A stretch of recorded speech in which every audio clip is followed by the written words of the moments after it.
Hello friends, welcome in one day exam 3.0। हमारे channel one day exam 3.0 में आप सभी का स्वागत है। हमारा यह वीडियो भारत के आधुनिक इतिहास से संबंधित है, जो कि 1905 से लेकर के 1950 तक आज़ादी के लिए होने वाली सभी घटनाओं का इस वीडियो के माध्यम से हम आपका वर्णन करेंगे कि सबसे पहले 1905 से लेकर 1950 तक होने वाली सभी घटनाक्रम को वीडियो यह है, जो कि 1905 में पहले बंगाल का विभाजन होता है, फिर इसके बाद कांग्रेस का विभाजन होता है, मॉन्टेग्यू चेम्सफोर्ड होता है, जो कुछ भी होता है सारी घटनाओं का ब्यूरर इस वीडियो के माध्यम से हम आपको बताने वाले हैं। अगर आप इस वीडियो को बिना स्किप किए एक बार पूरी तरह से अगर आप देख लेते हैं तो कहानी की तरह कौन सी घटना कब हुआ था, बारी बारी से आपको एक कहानी की तरह आपको सब कुछ याद हो जाएगा कि जलियांवाला बाग हत्याकांड कब हुआ था। इसके बाद मैं सभी घटनाओं को आपको दिखा रहा हूँ। बंगाल का विभाजन कैसे हुआ, कांग्रेस का विभाजन कब हुआ, पार्लियामेंट एक्ट क्या था, इसके बाद दिल्ली दरबार, बंगाल का विभाजन रद्द कब हुआ, सभी घटनाओं को इस वीडियो के माध्यम से मैं आपके सामने प्रस्तुत करने वाला हूँ। तो सबसे पहले हम 1905 ईस्वी में कौन सी घटना घटी थी इसके बारे में बताते हैं। तो 1905 में सबसे पहला जो घटना हुआ था बंगाल का विभाजन। तो बंगाल का विभाजन के समय बंगाल का जो अंग्रेज था, जो वहाँ का वायसराय था, वो था लॉर्ड कर्जन। लॉर्ड कर्जन के द्वारा बंगाल का विभाजन किया गया था। और बंगाल का विभाजन क्यों किया गया था, सबसे पहले आप इसके बारे में जान लो। तो बंगाल का विभाजन लॉर्ड कर्जन ने क्यों किया था। अंग्रेज़ों ने बंगाल विभाजन को हिंदू और मुस्लिम के बीच लड़ाई करवाकर इनको कमज़ोर करने के लिए किया था, ताकि ये दोनों एक होकर आज़ादी की मांग न कर पाए। अभी आपको पता चला होगा कि अंग्रेज़ों ने बंगाल का विभाजन क्यों किया था, क्योंकि बंगाल में उस समय हिंदू मुस्लिम एकता काफ़ी अच्छी थी और दोनों एक होकर के अंग्रेज़ों को भगाने के लिए प्रयास कर रहे थे। दोनों एक होकर के अंग्रेज़ों को भगा करके देश को आज़ाद कराने की बात कर रहे थे। इसलिए अंग्रेज़ों ने सोचा कि क्यों न इनकी एकता को भंग कर दें, हम हिंदू और मुस्लिम में लड़ाई करवा के इनको ही एक दूसरे से आपस में लड़ा दें। क्योंकि उनकी जो नीति थी फूट डालो और राज्य करो की नीति, इस नीति के आधार पर वे हिंदू और मुस्लिम के बीच आपस में लड़ाई कराने के लिए बंगाल का विभाजन किए थे, जो कि पश्चिम बंगाल को हिंदुओं के लिए चुना और पूर्वी बंगाल को मुसलमानों के लिए एक अलग स्थान बना दिए। इसके बाद उनका दूसरा एजेंडा क्या था। बंगाल में राष्ट्रवाद की भावना बहुत अधिक थी। उस समय बंगाल पूरे भारत में राष्ट्रवाद का केंद्र था। अंग्रेज बंगाल का विभाजन करके लोगों को कमज़ोर करके राष्ट्रवाद की भावना को कम करना चाहते थे, ताकि ये लोग आज़ादी की मांग न कर सके। अब जो बंगाल था उस समय बंगाल में राष्ट्रवाद की भावना काफ़ी अच्छी थी। लोगों में देशभक्ति, राष्ट्रप्रेमी की भावना काफ़ी अच्छी थी। इसलिए लोग आज़ादी की मांग बहुत अधिक तरीके से करते थे। अंग्रेज़ों को लगा कि बंगाल का अगर आप विभाजन नहीं करोगे तो इनकी राष्ट्रवाद बहुत अधिक चरम पे चला जाएगा, जिससे ये हमसे लड़ाई करके आज़ादी की मांग करने लगे। इसलिए इनकी राष्ट्रवाद को कम करने के लिए वे बंगाल का विभाजन करते हैं। इसके बाद इसका तीसरा कारण क्या था। बंगाल में शिक्षित और मध्यम वर्ग के लोग आज़ादी के लिए आवाज़ उठा रहे थे। अंग्रेज़ों को लगा अगर इनकी शिक्षा को दबाया नहीं गया तो ये एक दिन आज़ादी के लिए ज़रूर डिमांड करेंगे। तो बंगाल का विभाजन का सबसे प्रमुख कारण यही था कि बंगाल में सबसे ज़्यादा शिक्षित लोग उस समय बंगाल में ही थे। तो जो उन बंगाल के शिक्षित लोग थे वे आज़ादी की मांग के लिए आवाज़ उठा रहे थे, जैसे आंदोलन कर रहे थे। जैसे अरविंद घोष हो गया, और इसके बाद ये टैगोर साहब हो गए, ऐसे कई मंगल पांडे हो गए। ये कई लोग ऐसे थे जो कि बंगाल में आज़ादी के लिए अंग्रेज़ों के खिलाफ़ कई आंदोलन शुरू करने लगे। और इसीलिए उनको लगा कि अगर इनकी शिक्षा को कमज़ोर नहीं किया गया तो ये शिक्षित रहेंगे तो अपनी आज़ादी की मांग करेंगे। इसलिए बंगाल का विभाजन अंग्रेज़ों ने किया। इसके बाद अंग्रेज़ों को यह भी पता था कि अगर भारत में आज़ादी की मांग उठेगी तो सबसे पहले बंगाल से ही उठेगी, क्योंकि बंगाल में सबसे ज़्यादा बौद्धिक लोग थे, बहुत ज़्यादा इंटेलेक्चुअल लोग थे। इसलिए वे हिंदू और मुसलमानों के बीच दरार पैदा कर दिए। हिंदू और मुसलमानों के बीच बंगाल को 2 भागों में विभाजित कर दिए। बंगाल का विभाजन इसीलिए किए ताकि हिंदू और मुसलमान अलग अलग होकर के आपस में ही लड़ते रहें। इसके बाद उनका जो मेन एजेंडा उन्होंने बताया था कि उनका मानना था कि बंगाल बहुत बड़ा प्रांत है, जिसमें वहाँ शासन चलाना काफ़ी कमज़ोर हो रहा था, शासन सही से चल नहीं पा रहा था। इसलिए वे बंगाल का विभाजन किए थे। ये अंग्रेज़ों का मानना था। अंग्रेज़ ये बात बोल करके बंगाल का विभाजन किए थे, लेकिन उनका जो मेन उद्देश्य था बंगाल का विभाजन हिंदू और मुस्लिम को एकता को भिड़ाना, हिंदू और मुस्लिम के बीच दरार पैदा करना, ताकि वे लोग आपस में लड़े और फूट डालो राज्य करो की जो उनकी नीति थी वे सफल हो जाए और वे भारत में अच्छे तरीके से राज्य कर सके। लेकिन उन्होंने ये बताया था कि बंगाल बहुत बड़ा प्रांत है, इसको मैं छोटा 2 भागों में तोड़ना चाहता हूँ, जिससे इसका आसानी से यहाँ शासन कर सके। इसके बाद बंगाल विभाजन के बाद उसका परिणाम क्या आया। जब अंग्रेज़ों ने बंगाल का विभाजन कर दिया तो भारतीय लोग जो थे वे बंगाल विभाजन का खूब विरोध भी किए थे। तो बंगाल विभाजन का व्यापक विरोध प्रदर्शन हुआ। पूरे भारत में बंगाल विभाजन का विरोध हुआ और बंगाल में भी हुआ। भले ही हिंदू मुस्लिम एकता में दरार आया, लेकिन फिर भी दोनों एक होकर के बंगाल विभाजन का काफ़ी विरोध भी किए। स्वदेशी आंदोलन शुरू हुआ। बंगाल विभाजन के बाद स्वदेशी आंदोलन शुरू होता है। लोग विदेशी वस्तुओं का बहिष्कार करते हैं और अपने भारत में जो बनी हुई वस्तुएं होती हैं उनको अपनाना शुरू करते हैं। तो एग्ज़ामों में यह कई बार पूछता है कि स्वदेशी आंदोलन कब शुरुआत हुआ था। तो स्वदेशी आंदोलन बंगाल विभाजन के बाद शुरू हुआ था। इसके बाद क्या हुआ, भारतीय राष्ट्रीय कांग्रेस मजबूत होती है। जब बंगाल का विभाजन होता है तो लोगों में इस बात का पता चल जाता है कि अंग्रेज अपने फूट डालो और राज्य करो की नीति पे काम कर रहे हैं। लोग एक होना शुरू हो जाते हैं, जिससे जो भारतीय राष्ट्रीय कांग्रेस पार्टी थी, जो अंग्रेज़ों के खिलाफ लड़ाई लड़ रही थी, वे काफ़ी मजबूत होती है। लोगों में एकता आता है। हिंदू मुस्लिम एकता का बहुत नुकसान होता है, वे आपस में लड़ने लगते हैं। बंगाल विभाजन के बाद जो अंग्रेज़ों ने सोचा था कि हिंदू मुस्लिम एकता का में दरार डालेंगे, उन्होंने इस एकता में इस कार्य में सफल हो जाते हैं, जिससे हिंदू मुस्लिम आपस में भी लड़ने लगते हैं। इसके बाद मैं आपको वो डेट बताएंगे कि बंगाल विभाजन का घोषणा कब किया गया था और बंगाल विभाजन को लागू कब किया गया था, जो एग्ज़ाम की दृष्टि से काफ़ी महत्वपूर्ण है। तो जो बंगाल था उसके विभाजन करने की जो घोषणा किया गया था, ये 19 जुलाई 1905 ईस्वी को किया गया था। एग्ज़ामों में पूछता है कि बंगाल विभाजन के लिए घोषणा कब किया गया था, तो 19 जुलाई 1905 ईस्वी को किया गया था। और बंगाल विभाजन को जो लागू किया गया था, बंगाल विभाजन का, ये 16 अक्टूबर 1905 ईस्वी से लागू किया था।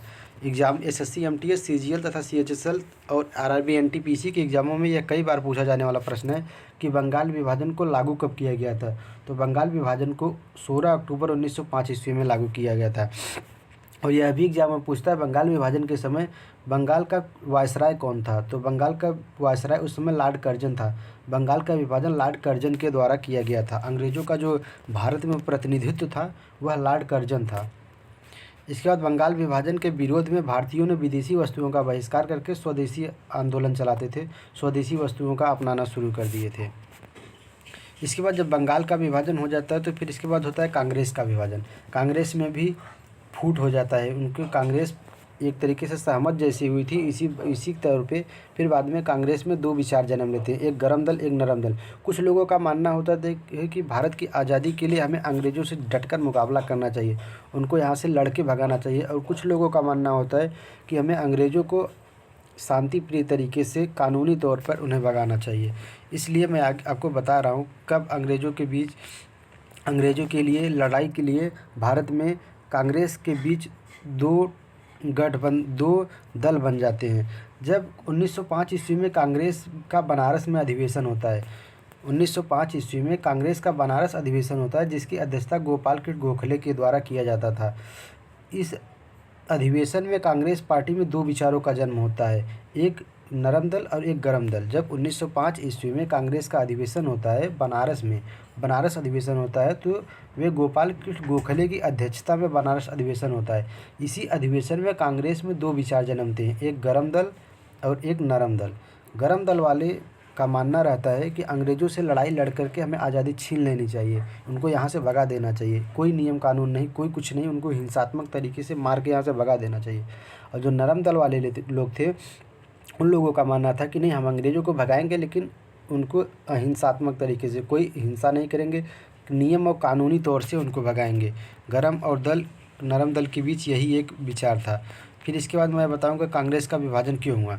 कांग्रेस का विभाजन का मुख्य कारण था, जो यह कई बार एग्जामों में पूछता है। तो कांग्रेस का विभाजन जो था वो अध्यक्ष पद को लेकर के था। कांग्रेस का जो अध्यक्ष था, कौन बनेगा कांग्रेस का अध्यक्ष, इस बात को लेकर के दोनों पक्ष गरम दल और नरम दल आपस में भिड़ जाते हैं।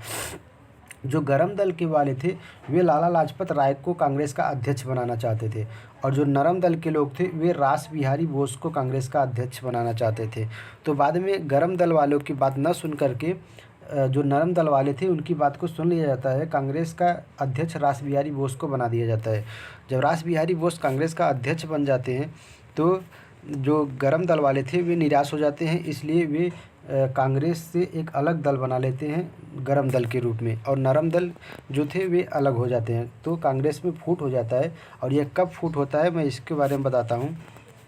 देखिए, जब कांग्रेस का अध्यक्ष रास बिहारी बोस बना दिए जाते हैं तो 1907 में कांग्रेस का अध्यक्ष रास बिहारी बोस के द्वारा सूरत का अधिवेशन होता है। जब सूरत में अधिवेशन होता है तो सूरत अधिवेशन में ही कांग्रेस दो दलों में टूट जाता है, एक नरम दल एक गरम दल। तो कांग्रेस का अधिवेशन कब होता है, कौन से अधिवेशन में कांग्रेस का दो दल में टूटते हैं? तो कांग्रेस के सूरत अधिवेशन में, या एग्ज़ामों में कई बार पूछा जाता है कि कांग्रेस के किस अधिवेशन में, नहीं, कांग्रेस के किस अधिवेशन में कांग्रेस दो दलों में टूटा था, एक गरम दल एक नरम दल। तो कांग्रेस का जो सूरत अधिवेशन था 1907 ईस्वी में, इसमें कांग्रेस दो दलों में टूट जाती है, एक नरम दल और एक गरम दल। तो कांग्रेस का अध्यक्ष कौन था उस समय सूरत अधिवेशन में? तो रास बिहारी बोस थे। अभी आपको पता चला होगा कि कांग्रेस किसका विभाजन क्यों होता है, कांग्रेस क्यों दो दलों में टूट जाती है। कांग्रेस इसलिए दो दलों में टूट जाती है क्योंकि कांग्रेस दो दलों में टूटती है जब कांग्रेस में गरम दल के जो लोग होते हैं वो लाला लाजपत राय को कांग्रेस का अध्यक्ष बनाना चाहते हैं, और जो उनके नरम दल के लोग होते हैं वे लोग रास बिहारी बोस को कांग्रेस का अध्यक्ष बनाना चाहते हैं। तो रास बिहारी बोस को कांग्रेस का अध्यक्ष बना दिया जाता है, मतलब नरम दल के लोगों का बात मान लिया जाता है और नरम और गरम दल के लोगों का बात नहीं माना जाता है। तो इसलिए गरम दल वाले काफ़ी नाराज़ हो जाते हैं और वे अपना एक अलग दल बना लेते हैं, कांग्रेस से हट जाते हैं। तो जब कांग्रेस का सूरत अधिवेशन होता है 1907 में, तो यहीं गरम दल वाले नरम दल वाले से एक अलग बना लेते हैं दल। अब हम आपको बताएंगे 1909 में कांग्रेस का अधिवेशन 1907 में होता है, फिर इसके बाद 1909 आता है। 1909 में अंग्रेज़ों के द्वारा एक ब्रिटिश सरकार द्वारा एक अधिनियम पारित किया जाता है जिसे मार्ले मिंटो एक्ट कहते हैं। मार्ले मिंटो एक्ट, अब आपको बताएंगे कि मार्ले मिंटो एक्ट था क्या। जो मार्ले मिंटो एक्ट था, मार्ले मिंटो एक्ट 1909 में ब्रिटिश सरकार के द्वारा पारित किया गया एक अधिनियम था जिसे भारतीय परिषद अधिनियम 1909 के नाम से जाना जाता है। यह कई बार एग्जाम में पूछा जाता है कि भारतीय परिषद अधिनियम 1909 के नाम से किसे जाना जाता है। तो भारतीय परिषद अधिनियम 1909 के नाम से मार्ले मिंटो एक्ट को जाना जाता है। तो अब मैं आपको बताऊँगा कि मार्ले मिंटो एक्ट था क्या। देखिए, इस अधिनियम के जरिए भारत के स्थानीय लोगों को राज्य सचिव की परिषद और वायसराय की कार्यकारी परिषदों में शामिल किया गया। अंग्रेज जब पूरी तरह से भारत पे कब्जा कर लिए तो भारतीयों ने जब उनका विरोध किया तो उन्होंने एक एक्ट लाया कि ठीक है, मैं आप भारतीयों को भी अपने सरकारी विभागों में उनको जगह देंगे। तो उन्होंने क्या किया, जो मार्ले मिंटो एक्ट लाया, इस मार्ले मिंटो एक्ट के तहत भारत के स्थानीय लोगों को सचिव परिषद और वायसराय के कार्यकारी परिषदों में भी शामिल किया जाने लगा। पहले मार्ले मिंटो एक्ट से पहले जो सरकारी विभाग थे, सचिव परिषद वायसराय, इन सब अंग्रेज़ों का जो ये सब पद थे, इनमें भारतीयों को शामिल नहीं किया जाता था। लेकिन जो मार्ले मिंटो एक्ट आया, मार्ले मिंटो एक्ट के तहत अंग्रेज़ों ने इसमें भारतीयों को भी शामिल करने लगे, क्योंकि उनको लगा कि अगर इनको कुछ पद नहीं देंगे तो ये विद्रोह करेंगे और आंदोलन करेंगे और आज़ादी की मांग करेंगे। इसके लिए वे कुछ भारतीयों को पद देने लगे।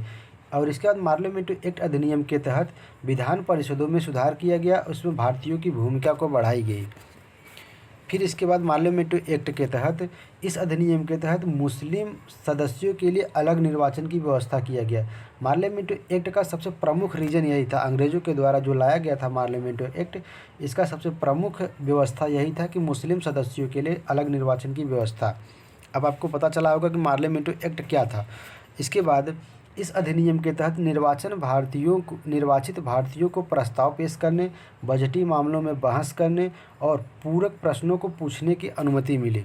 जब मार्ले मिंटो एक्ट आया तो विधानसभा या विधानसभा में भारतीयों को प्रस्ताव पेश करने, बजटीय मामलों में बहस करने और पूरक प्रश्नों को पूछने की अनुमति मिलती है।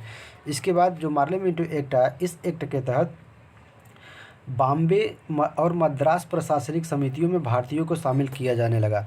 मतलब जब मार्ले मिंटो एक्ट के तहत अंग्रेज़ों ने बॉम्बे और मद्रास प्रशासनिक समितियों में भारतीयों को भी शामिल करने लगे। मार्ले मिंटो एक्ट के तहत प्रांतीय परिषदों में सिविल सेवा अधिकारियों द्वारा नियुक्त सदस्यों की बहुमत को घटा दिया गया। अब आपको पता चला होगा मार्ले मिंटो एक्ट क्या था।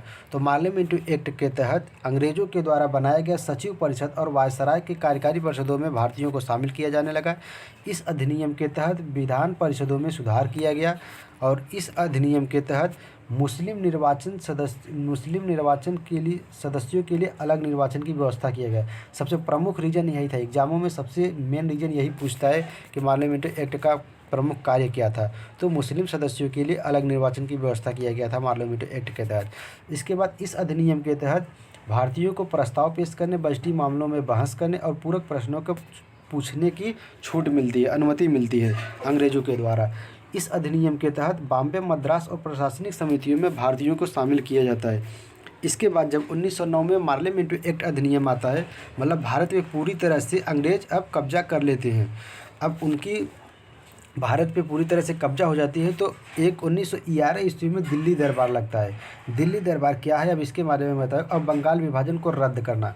जब बंगाल का विभाजन कर दिया जाता है तो भारतीयों के द्वारा लगातार प्रदर्शन जारी रहता है, जिससे अंग्रेज़ों को लगता है कि अगर इनकी बात को हम नहीं सुनेंगे तो ये काफ़ी प्रोटेस्ट करेंगे और काफ़ी उग्र हो जाएंगे और हमको भगाने का प्रयास करेंगे। इसलिए वे भारतीयों की बात को मान जाते हैं और जो बंगाल का विभाजन किए थे, बंगाल विभाजन को रद्द कर देते हैं। तो अभी आगे मैं बताऊंगा आपको दिल्ली दरबार क्या था, और इसके बाद फिर बताएंगे बंगाल विभाजन को रद्द क्यों किया गया था, कैसे किया गया था, इसके बारे में बताएंगे। तो जो दिल्ली दरबार था, दिल्ली दरबार 1911 में किया गया था। यह एक संक्षिप्त ब्यूरो दिल्ली दरबार जो कि दिल्ली में किया गया था। 1911 का ऐतिहासिक घटना था जो कि 12 दिसंबर 1911 को दिल्ली में हुई थी। यह एक भव्य समारोह था जिसका आयोजन किंग जॉर्ज पंचम और क्वीन मैरी के भारत के सम्राट और महारानी के रूप में राज्याभिषेक को चिन्हित करने के लिए किया गया था। अब आपको बता रहे हैं दिल्ली दरबार क्या था। जब अंग्रेज़ों ने भारतीय पर पूरी तरह से कब्जा पा लेते हैं तो 12 दिसंबर 1911 ईस्वी में 12 दिसंबर 1911 ईस्वी में ब्रिटिश का जो किंग जॉर्ज पंचम और क्वीन मैरी थी, वे भारत उनका आगमन होता है। तो उनके आगमन में उनके भारत में राज्याभिषेक के लिए एक समारोह का आयोजन किया जाता है। इस समारोह को ही आयोजन को हम दिल्ली दरबार के नाम से जानते हैं। मतलब जब भारत पे राज्याभिषेक के लिए, जब भारत में पूरी तरह से वो लोग अपना कंट्रोल कर लेते हैं, तो भारत में राज्याभिषेक के लिए जो इंग्लैंड का किंग जॉर्ज पंचम और क्वीन मैरी थी, वे जब भारत आती हैं तो उनके सम्मान के लिए एक समारोह रखा जाता है जो कि 12 दिसंबर 1911 को रखा जाता है उनकी राज्याभिषेक के लिए। उस समारोह को ही हम दिल्ली दरबार के नाम से जानते हैं और ये दिल्ली में आयोजित किया जाता है। लेकिन दिल्ली दरबार के बाद कुछ अन्य काम भी किए जाता है दिल्ली दरबार में। वो कौन से काम होते हैं? राजधानी का स्थानांतरण। दिल्ली दरबार में ही भारत का राजधानी जो कोलकाता थी, कोलकाता से दिल्ली में स्थानांतरित कर दिया जाता है। दिल्ली दरबार में ही भारत की राजधानी को कोलकाता से दिल्ली स्थानांतरित कर दिया जाता है। इसके बाद दिल्ली दरबार जो था, यह भारतीयों को दिखाने के लिए किया गया था कि अब हम लोग पूरी तरह से दबदबा बना लिए हैं, अब आप लोग कुछ हमारा कर नहीं सकते। यह भारत ब्रिटिश राज्य में शक्ति और उसके नियंत्रण का प्रदर्शन था। वे अपने शक्ति और नियंत्रण का प्रदर्शन दिखा रहे थे कि अब भारतीय हमारा कुछ भी नहीं से कर सकते। इस समारोह को कर करके, दिल्ली दरबार जैसी भव्य समारोह को कर करके अंग्रेज़ों ने भारतीयों को अपने शक्ति का प्रदर्शन दिखा रहे थे, जिससे भारतीयों में काफ़ी आक्रोश भी होता है। आगे मैं अभी आपको बता रहा हूँ भारतीय राष्ट्रवादियों की प्रतिक्रिया। जब दिल्ली दरबार जैसे भव्य समारोह होता है तो भारतीयों के द्वारा कुछ प्रतिक्रिया भी दिया जाता है। हालांकि यह दरबार भारतीय राष्ट्रवादियों के लिए एक विरोध का प्रतीक था। उन्होंने इसे ब्रिटिश शासन के विरुद्ध एक विद्रोह के रूप में देखा। जो भारतीय थी उनको यह दरबार अच्छा नहीं लगता था, क्योंकि ये उनको उपनिवेश के रूप में दरबार को लगाए हुए थे। भारत में एक तो पहले से ये लोग कब्जा कर लिए थे, उनको दिखा रहे थे, इसलिए वे इसको एक विरुद्ध के रूप में देखते हैं कि ये हमारे लिए एक चुनौती है, चुनौती के रूप में देख रहे थे। तो दिल्ली दरबार से सभी प्रतियोगी परीक्षाओं में पूछे जाने वाले प्रश्नों को मैं आपको बता रहा हूँ कि दिल्ली दरबार कब लगा था। तो दिल्ली दरबार 12 दिसंबर 1911 ईस्वी में लगा था। अभी मैं आपको बताया दिल्ली दरबार क्या था। यह किंग जॉर्ज और रानी क्वीन मैरी के भारत में राज्याभिषेक के लिए किया गया एक समारोह था। इसके बाद दिल्ली दरबार कहाँ आयोजित किया गया था? तो ये दिल्ली में किया गया था। और किस कारण से किया गया था? तो किंग जॉर्ज पंचम और क्वीन मैरी के राज्याभिषेक के लिए किया गया था। अब आपको बताएंगे बंगाल विभाजन को रद्द क्यों किया गया था। जब बंगाल का विभाजन किया गया तो भारतीयों का लगातार प्रोटेस्ट जारी रहा, तो जिससे बंगाल विभाजन को रद्द करना पड़ा। बंगाल विभाजन को रद्द करने के पीछे कई कारण था, जैसे व्यापक विरोध। भारतीयों ने इसका लगातार विरोध किया। उन्होंने इस बात को समझा कि अंग्रेज़ों की ये जो चाल है, फूट डालो राज्य करो, इस चाल को ये लोग लगाकर हमको हिंदू और मुस्लिम के बीच लड़ा करके ये हमारे देश को गुलाम बना रहे हैं, ये हमारे देश में शासन कर रहे हैं। इसके बाद राष्ट्रीय एकता, भारतीयों के बीच राष्ट्रीय एकता का जन्म लिया। लोग एक हुए और अंग्रेज़ों का जम करके विरोध करते हैं। इसके बाद स्वदेशी आंदोलन, लोगों ने स्वदेशी आंदोलन शुरू किया। अंग्रेज़ों का जमकर विरोध करने के लिए विदेशी वस्तुओं का बहिष्कार शुरू किए और जो भारत की बनी वस्तुओं का उपयोग करना शुरू किए। इसके बाद अशांति, सबसे बड़ा कारण बना अशांति। जब भारतीयों ने पूरी तरह से विद्रोह किया, आंदोलन शुरू किया, तो भारत में पूरी तरह से भारत में प्रशासनिक सेवाओं को चलाने में अशांति हुई। लोग एक दूसरे को काफ़ी ज़्यादा मारने लगे, जो कुछ भी अंग्रेज़ इधर उधर मिलते थे उनको मारने लगे, जिससे अशांति का माहौल उत्पन्न हो गया। इसी कारण से बंगाल विभाजन को फिर से रद्द करना पड़ता है। राजनैतिक दबाव, भारतीयों ने अपने प्रोटेस्ट आंदोलन के जरिए सरकार पर, जो ब्रिटिश सरकार थी, उस पर राजनीतिक दबाव डालते हैं, जिसके कारण दबाव में आकर के जो अंग्रेज़ थे वे बंगाल के विभाजन को रद्द कर देते हैं। इसके बाद जब 1911 तक अभी तक बंगाल विभाजन का रद्द होता है। इसके बाद अब भारत में गांधी का एंट्री हो जाता है। अभी तक गांधी जी एंट्री भारत में नहीं थे, अभी तक गांधी साउथ अफ्रीका में थे। तो 9 जनवरी 1915 ईस्वी में गांधी इज बैक, गांधी जी भारत आते हैं। तो अब मैं आपको गांधी जी के बारे में बताएंगे, गांधी जी कब और कैसे आए थे। 9 जनवरी 1915 का दिन भारत के इतिहास के लिए काफ़ी महत्वपूर्ण दिन था। इसी दिन महात्मा गांधी दक्षिण अफ्रीका से भारत लौटे थे। महात्मा गांधी जो थे 1893 में 24 साल की उम्र में दक्षिण अफ्रीका गए थे, और 1915 में जब वे भारत लौटे थे तो 45 साल के एक अनुभवी वकील के रूप में लौटे थे। मतलब महात्मा गांधी 9 जनवरी 1915 ईस्वी को भारत लौटते हैं साउथ अफ्रीका से। वे 1893 ईस्वी में 24 साल की उम्र में साउथ अफ्रीका गए थे, और जब ये 1915 ईस्वी में भारत लौटे थे महात्मा गांधी, तब वे 45 साल के एक व्यक्ति थे, और जो कि एक वकील के रूप में पढ़ाई पढ़ के आए थे, एक वकील थे।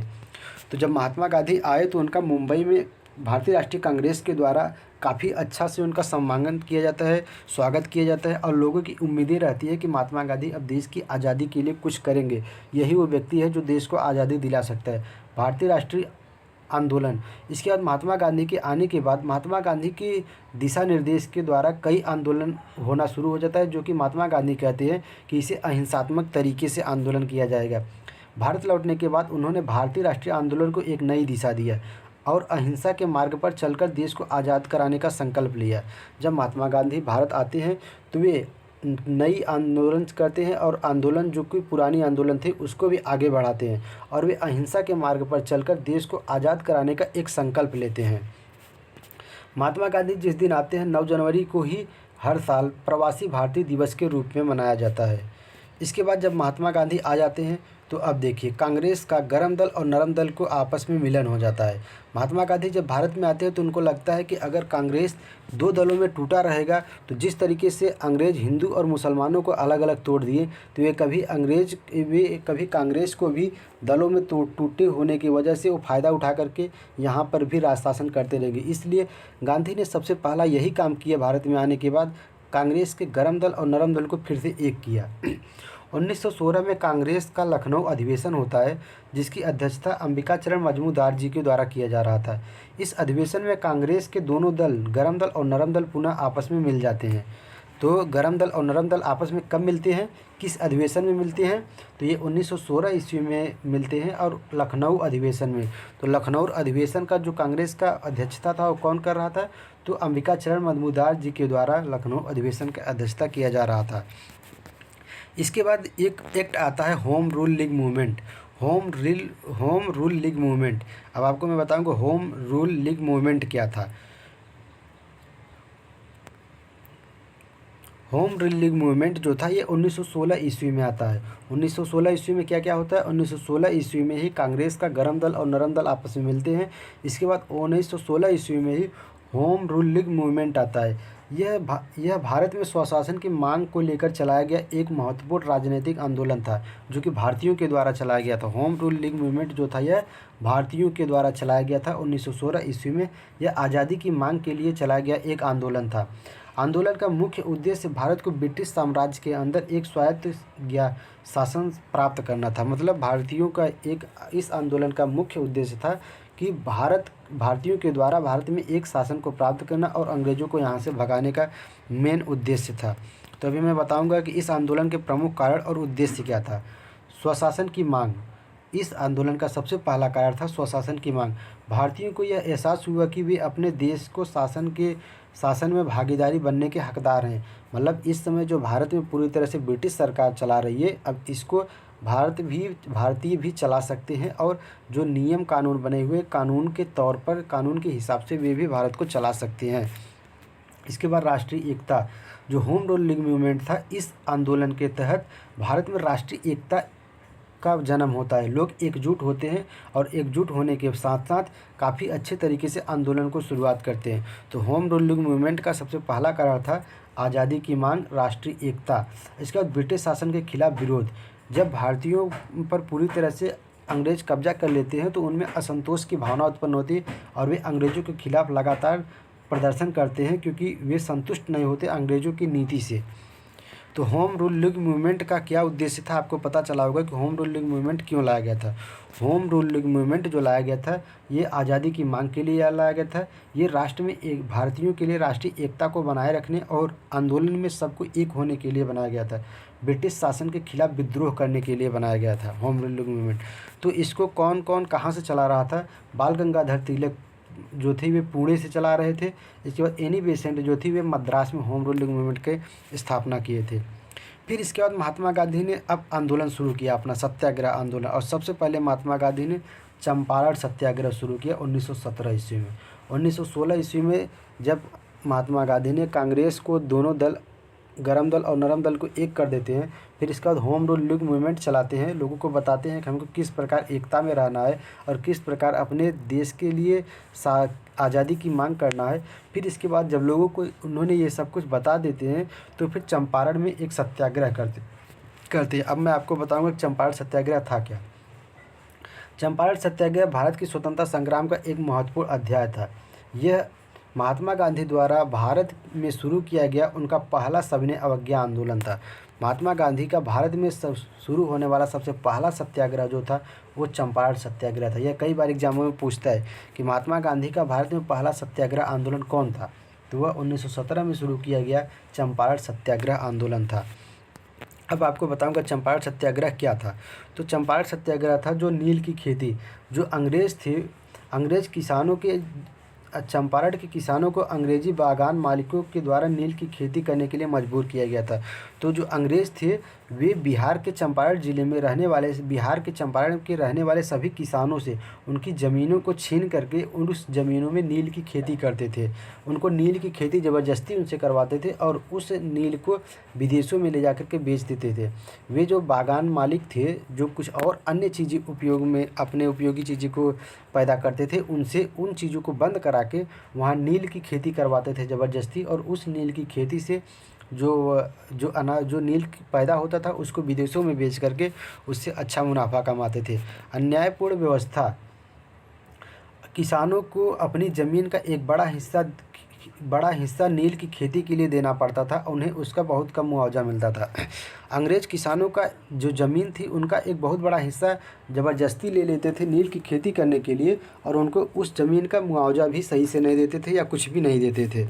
इसके बाद गांधी जी का आगमन। जब गांधी जी इस बात को सुनते हैं तो वे इस अन्याय को देखकर चंपारण में किसानों का समर्थन करते हैं और एक आंदोलन शुरू करते हैं, सत्याग्रह आंदोलन, सत्य के लिए आग्रह आंदोलन महात्मा गांधी चंपारण में करते हैं। गांधी जी किसानों को अहिंसक तरीके से विरोध करने के लिए प्रेरित करते हैं। जब गांधी जी किसानों के लिए अहिंसक तरीक़ों से विरोध करने के लिए प्रेरित करते हैं तो वहाँ के जो किसान थे चंपारण के, सब एक साथ होकर के आंदोलन करते हैं और अंग्रेज़ों से अपनी ज़मीनों को छीन लेते हैं, चंपारण से अंग्रेज़ों को भगा देते हैं। गांधी जी इस अपने सत्याग्रह आंदोलन में सफल हो जाते हैं। गांधी जी के नेतृत्व में किसानों का आंदोलन सफल रहा और अंग्रेज़ी सरकार किसानों के पक्ष में फैसला लेना ही पड़ता है। जब गांधी जी वहाँ के चंपारण के किसानों को मिला करके एक आंदोलन करते हैं और उसमें उनको सफलता मिलती है तो अंग्रेज़ गांधी जी के आगे हार जाते हैं, तो उनको अंग्रेज़ों के पक्ष में फैसला सुनाना ही पड़ता है। उनकी ज़मीनों को वापस करते हैं और या तो अगर उस ज़मीन में नील की खेती करते हैं तो उनको अच्छे तरीके से मुआवजा भी देने शुरू करते हैं। तो हम आपको बताएंगे चंपारण सत्याग्रह का महत्व क्या था। चंपारण सत्याग्रह का महत्व क्या था? गांधी जी की पहली सफलता। चंपारण सत्याग्रह करके गांधी जी ने पहली बार अंग्रेज़ों में सफल हुए थे। जो आंदोलन किए थे उन्होंने एक सफल आंदोलन किया था, अंग्रेज़ उनसे डर गए थे। सत्याग्रह का जन्म। इस आंदोलन ने भारत में सत्याग्रह के सिद्धांतों का जन्म दिया। लोगों के अंदर गांधी जी के प्रति विश्वास बढ़ा। सत्य के साथ गांधी जी के साथ लोगों ने जुड़ना शुरू किया। किसानों के लिए जीत।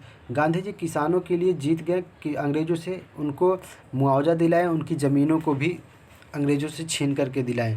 स्वतंत्रता संग्राम का मोड़। इस आंदोलन के बाद स्वतंत्रता संग्राम की एक नई दिशा मिली। मतलब अब लोगों के अंदर स्वतंत्रता के लिए एक जोश उत्पन्न हुआ कि अब गांधी जी के मार्ग पे चल करके देश को आज़ाद कराया जा सकता है।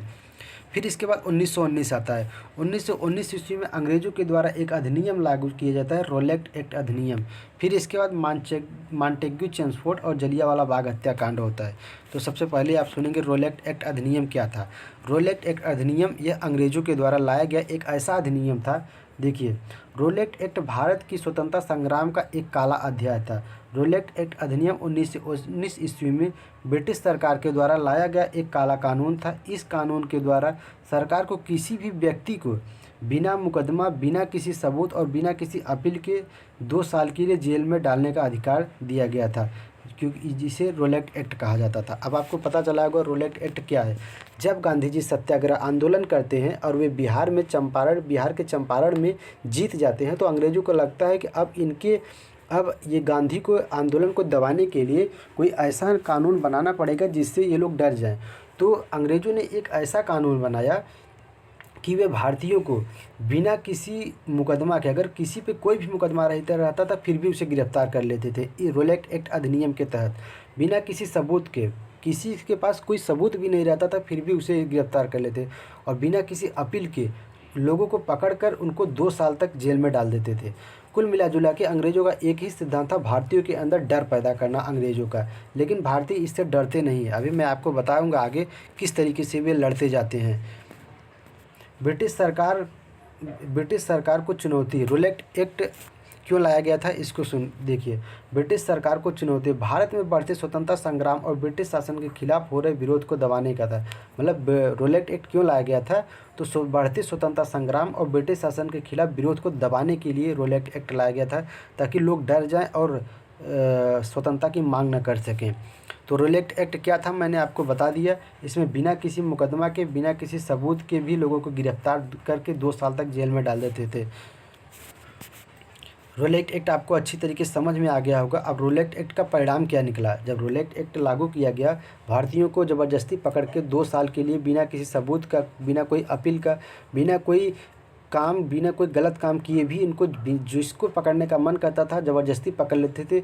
जो आंदोलन करता था उसे ज़बरदस्ती पकड़ लेते थे और पकड़ के जेल में डाल देते थे।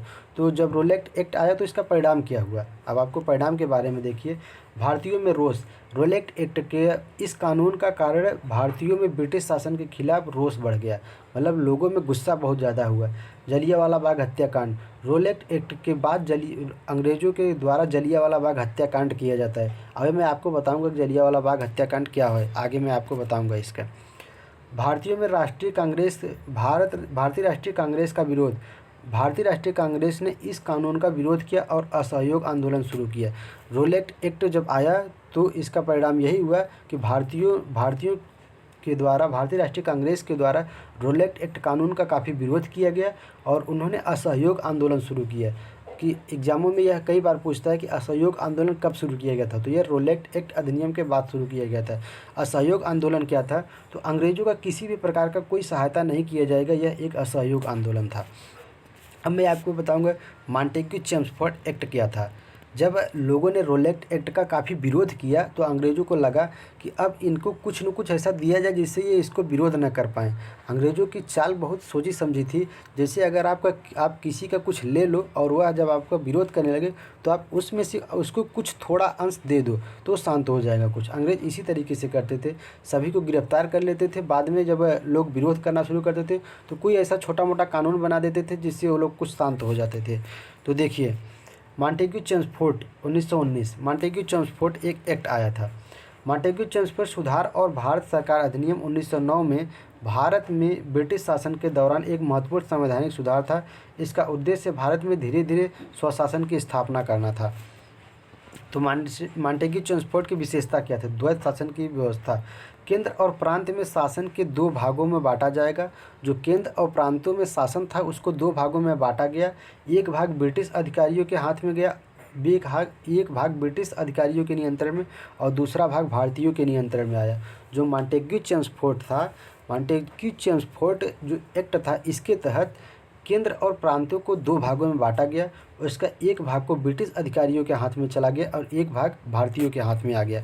जब अंग्रेज जान जाते थे कि अब मैं इनसे पाला नहीं ले पाऊँगा, तो वे कुछ न कुछ छोटा मोटा कानून कोई बना देते थे ताकि लोग शांत हो जाए। इसके बाद विधायिका, मॉन्टेग्यू चेम्सफोर्ड का जो दूसरा कार्य था, केंद्र और प्रांतों में विधायिका का गठन किया गया जिसमें भारतीयों को शामिल किया गया। देखिए अब वे धीरे धीरे भारतीयों को मिलाने का प्रयास कर रहे हैं ताकि ये हमारे रोलेक्ट एक्ट अधिनियम का विरोध न कर पाए। हम जिसको चाहें जब कोई आंदोलन करेगा उसको गिरफ्तार कर लेंगे। तो मॉन्टेग्यू चेम्सफोर्ड के द्वारा केंद्र और प्रांतों में विधायिका का गठन किया गया जिसमें भारतीयों को भी शामिल किया गया। इसके बाद चुनाव, विधायिका के सदस्यों को चुनाव समिति मताधिकार के आधार पर किया जाता था। इसके बाद मॉन्टेग्यू चेम्सफोर्ड का और क्या कारण था, स्वशासन के बीच, इस अधिनियम के तहत इस अधिनियम को भारत में स्वशासन की दिशा के एक महत्वपूर्ण कदम माना जाता था। इसके बाद क्यों महत्वपूर्ण रहा यह अधिनियम, अब मैं आपको बताऊंगा कि मॉन्टेग्यू चेम्सफोर्ड यह क्यों महत्वपूर्ण रहा। भारतीयों की राजनीतिक भागीदारी, इस अधिनियम के माध्यम से भारतीयों को शासन में भाग लेने का अवसर मिला। स्वराज का सपना, यह अधिनियम भारतीय राष्ट्रीय आंदोलन को मजबूत करने में सहायक सिद्ध हुआ और भारतीयों के लिए स्वराज की सपनों को मजबूत किया। जो मॉन्टेग्यू चेम्सफोर्ड आया, इससे भारतीयों को कुछ फ़ायदा मिला जिससे वो शासन में भाग लेने के अवसर मिला उनको। और इसके बाद यह अधिनियम भारतीय राष्ट्रीय आंदोलन को मजबूत करने में सहायक सिद्ध हुआ। भविष्य के लिए आधार, इस अधिनियम ने भारत के भविष्य के लिए संविधान के लिए एक आधार तैयार किया। मॉन्टेग्यू चेम्सफोर्ड जो अधिनियम था, इस अधिनियम ने भारत के भविष्य के लिए संविधान के लिए एक आधार तैयार किया। इसके बाद मैं आपको बताऊंगा जलियांवाला बाग हत्याकांड। जब रोलेक्ट एक्ट अधिनियम आता है तो रोलेक्ट एक्ट अधिनियम का जो विरोध था यह भारतीयों में रुकता नहीं है, लगातार रोलेक्ट एक्ट अधिनियम का विरोध होता रहता है। तो जलियांवाला बाग हत्याकांड क्या हुआ था, जलियांवाला बाग हत्याकांड भारत के इतिहास का एक काला अध्याय था। 13 अप्रैल 1919 को अमृतसर के जलियांवाला बाग में एक शांतिपूर्ण सभा हो रहा था। ब्रिटिश सेना ने अंधाधुंध गोलीबारी कर दी। इस घटना में सैकड़ों निर्दोष लोग मारे जाते हैं, इन हजारों घायल होते हैं। तो मतलब जलियांवाला बाग हत्याकांड क्या था, जलियांवाला बाग हत्याकांड रोलेक्ट एक्ट जो कानून बना था इसके विरोध में। यह जलियांवाला बाग में यह पंजाब के अमृतसर में जलियांवाला बाग नाम से एक बाग था जिसमें शांतिपूर्ण ढंग से एक सभा का आयोजन किया गया था। 13 अप्रैल 1919 में अमृतसर में जलियांवाला बाग में एक शांतिपूर्ण सभा का आयोजन किया गया था। उस सभा के आयोजन में कई भारतीय, हजारों लाखों भारतीय उपस्थित हुए थे। जहाँ पे जाने के लिए केवल एक ही मार्ग था। उस मार्ग पर अंग्रेज़ों को जब पता चलता है कि रोलेक्ट एक्ट कानून का विरोध करने के लिए कहीं सभा का आयोजन किया गया है, तो अंग्रेज़ अपने सैनिकों को भेज करके उस मार्ग पे खड़ा होकर के उन लोगों पे धुआंधार गोलियां चलवाते हैं, जिसमें हजारों निर्दोष लोग मारे जाते हैं और कई हजार लोग घायल हो जाते हैं। तो आपको पता चला होगा जलियांवाला बाग हत्याकांड क्या था। जलियांवाला बाग हत्याकांड जो था यह रोलेक्ट एक्ट अधिनियम का जो विरोध कर रहे थे भारतीय, अमृतसर के जलियांवाला बाग में शांतिपूर्ण ढंग से जो अपना सभा कर रहे थे, उन पे चलाई गई अंग्रेज़ों के द्वारा गोलियां थी। इस कांड को हम जलियांवाला बाग हत्याकांड के नाम से जानते थे। तो जलियांवाला बाग हत्याकांड क्या हुआ, यह शांतिपूर्ण सभा जो किया गया था उस सभा को भंग करने के लिए उनको गोलियां चलाई गई थी। जलियांवाला बाग में रोलेक्ट एक्ट के विरोध में शांतिपूर्ण ढंग से इकट्ठे हुए थे। यह एक ऐसा कानून था जिसके तहत किसी को भी बिना मुकदमे के गिरफ्तार किया जाता था। मतलब मैं आपको बताया कि रोलेक्ट एक्ट का जो विरोध किया जा रहा था, उस विरोध को दबाने के लिए अंग्रेज़ों ने जलियांवाला बाग हत्याकांड में, जलियांवाला बाग में जो सभा का आयोजन हुआ था उन सभागारों पे गोलियां चलवाई थी। तो अचानक गोलीबारी, किसी को इस बारे में पता नहीं था कि अंग्रेज़ों के द्वारा ऐसा गोलीबारी हो सकता है। जो गोली चलवाने वाला था अंग्रेज़ शासक था, वो जनरल डायर था। जनरल डायर के आदेश के पर अंग्रेज़ों ने जलियांवाला बाग में सभा कर रहे लोगों पर गोलियां चलवाते थे। इससे भारी नुकसान होता है, सैकड़ों लोग मारे जाते हैं और हजारों लोग घायल हो जाते हैं। इस घटना के कारण क्या हुआ, जब जलियांवाला बाग हत्याकांड होता है तो इस घटना का कुछ कारण निकलता है। रोलेक्ट एक्ट, यह रोलेक्ट एक्ट यह कानून भारतीयों के लिए क्रूरता था, मतलब भारतीयों के लिए क्रूरता था। इसी के विरोध में जलियांवाला बाग हत्याकांड होता है। भारतीयों में राष्ट्रवाद का उदय, जब जलियांवाला बाग हत्याकांड होता है तो लोगों के अंदर काफ़ी और रोष आता है। भारतीयों में और स्वतंत्रता के लिए ब्रिटिश शासन के खिलाफ और विरोध करने लगते हैं। अंग्रेज़ों को लगता था कि अब मैंने इतना इनको मारा पीटा है तो अब ये दब जाएंगे, लेकिन भारतीयों में और आक्रोश का भावना बढ़ता है। भारतीय दबने वाले नहीं थे, वे और ज़्यादा स्वतंत्रता की मांग करने लगते हैं। ब्रिटिश सरकार की नीतियों ब्रिटिश सरकार भारतीयों को दबाना चाहती थी, लेकिन दबा नहीं पाती है। जितना ही वे लोग दबाना चाहते थे, भारतीय लोग उतने ही आगे बढ़ना शुरू कर देते थे और आगे चढ़ते जाते थे। जो जलियांवाला बाग हत्याकांड करते हैं, इससे अंग्रेज़ों की जो छवि होती है पूरे विश्व में ख़राब होती है, क्योंकि वो लोग एक क्रूर काम करते हैं। इसके बाद जब 1919 में जलियांवाला बाग हत्याकांड होता है तो 1920 में असहयोग आंदोलन चलाया जाता है। तो असहयोग आंदोलन क्या था, अब इसके बारे में सुनिए। असहयोग आंदोलन भारत की स्वतंत्रता संग्राम का एक महत्वपूर्ण अध्याय था। असहयोग आंदोलन भारतीयों के द्वारा चलाया गया आंदोलन था। यह आंदोलन महात्मा गांधी के नेतृत्व में चलाया गया था, जिसका उद्देश्य ब्रिटिश सरकार को सहयोग देना बंद करना और भारत को स्वराज्य दिलाना था। मतलब असहयोग आंदोलन यह था कि ब्रिटिश सरकार को किसी भी प्रकार का कोई सहयोग नहीं दिया जाएगा, इसके लिए ब्रिटिश सरकार का कोई सहायता नहीं किया जाएगा, जिसके लिए 1920 में महात्मा गांधी के नेतृत्व में एक आंदोलन चलाया जाता है जिसका नाम था असहयोग आंदोलन। इसका उद्देश्य क्या था? ब्रिटिश सरकार के विरुद्ध अहिंसक तरीके से विरोध करना, भारत में स्वशासन की स्थापना करना, मतलब अंग्रेज़ों को भगाकर खुद की शासन को स्थापना करना था। भारतीयों को उनकी शक्ति का एहसास कराना। गांधी जी ने जो असहयोग आंदोलन चलाए थे, असहयोग आंदोलन का उनका मेन उद्देश्य यही था कि ब्रिटिश सरकार का अहिंसक तरीके से विरोध करना और भारत में स्वशासन की स्थापना करना और भारतीयों को शक्ति का एहसास दिलाना था। तो असहयोग आंदोलन के कुछ प्रमुख बिंदु थे। सरकारी स्कूल और कॉलेजों में बहिष्कार, मतलब जो भारतीयों से कहा गया कि ब्रिटिश शासित स्कूलों में और कॉलेजों में जाना बंद करें। जो असहयोग आंदोलन था, उस आंदोलन के तहत भारतीयों को पूरी तरह से कहा गया कि वे सरकारी चीज़ों का उपयोग करना बंद करें, सरकारी दफ्तरों में न जाए, सरकारी नौकरियों को छोड़ दें, सरकारी स्कूलों में न जाए, सरकारी कॉलेजों, मतलब पूरी तरह से जो सरकारी तंत्र थे, मतलब सरकारी तंत्र अंग्रेज़ों के जितने भी सिस्टम थे, सबसे वे लोग बाहर हो जाते थे। इस आंदोलन के तहत सबसे बड़े फ़ायदा यही होता है कि अंग्रेज़ों को धीरे धीरे लाश होना शुरू हो जाता है। विदेशी वस्तुओं का बहिष्कार, विदेशी वस्तु जितने भी थे सबका बहिष्कार करते हैं और स्वदेशी वस्तुओं का उपयोग करते हैं। इसके बाद न्यायालयों का बहिष्कार, भारतीयों ने कहा कि वे अंग्रेजी न्यायालयों में मुकदमे लड़ना बंद कर देंगे। मतलब जो कुछ भी ब्रिटिश न्यायालय थी उसमें न्याय को देना भी बंद कर दिए थे, मतलब उसमें मुकदमा लड़ना भी भारतीयों ने बंद कर दिया था। मैं आपको बता रहा हूँ कि असहयोग आंदोलन के बाद लोगों ने सरकारी स्कूलों में भी, ब्रिटिश स्कूलों में भी अपना एडमिशन कराना बंद कर दिए थे। इसके बाद उनके न्यायालयों में भी जाना बंद कर दिए थे। सरकारी नौकरियों से त्यागपत्र देना शुरू कर दिए थे। कोई भी अगर व्यक्ति सरकारी नौकरी करता था तो वो लोग भी, जो भारतीय थे, सरकारी नौकरियों से त्यागपत्र दे करके अंग्रेज़ों की नौकरी करना छोड़ दिए थे। तो इस प्रकार से सरकारी नौकरियों को छोड़ देना और इसके बाद ब्रिटिश न्यायालयों में न जाना, ब्रिटिश स्कूलों को छोड़ देना, से क्या प्रभाव पड़ा उनके ऊपर?